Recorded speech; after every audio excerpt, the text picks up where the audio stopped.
Hi viewers, பொதுவாக குழந்தைகளுக்கு அர்த்தமுள்ள கம்பீரமான மற்றும் நேர்மறையான பெயர்களை வைப்பதே சிறந்தது. தமிழில் அர்த்தம் இல்லாத எதிர்மறை உணர்வுகளை தரும் மற்றும் மற்றவர்களால் எளிதில் உச்சரிக்க முடியாத பெயர்களை தவிர்ப்பது நல்லது. முக்கியமாக அதிர்ஷ்டவசமான வார்த்தைகள், தெய்வங்களின் பெயர்களை குறைத்து அழைப்பது மற்றும் இல் போன்ற எழுத்துக்களை கொண்டு உச்சரிப்பில் குழப்பம் ஏற்படுத்தும் பெயர்களை தவிர்ப்பதும் நல்லது.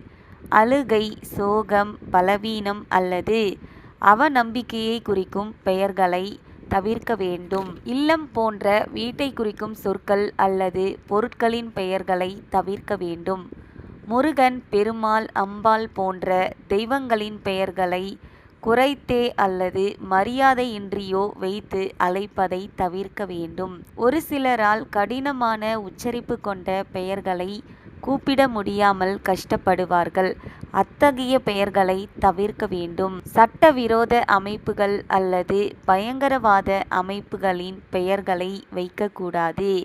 ஒரு சில நிறங்களின் பெயர்களை கொண்ட சொற்களை குழந்தைகளின் பெயர்களாக வைக்கக்கூடாது. நன்றி.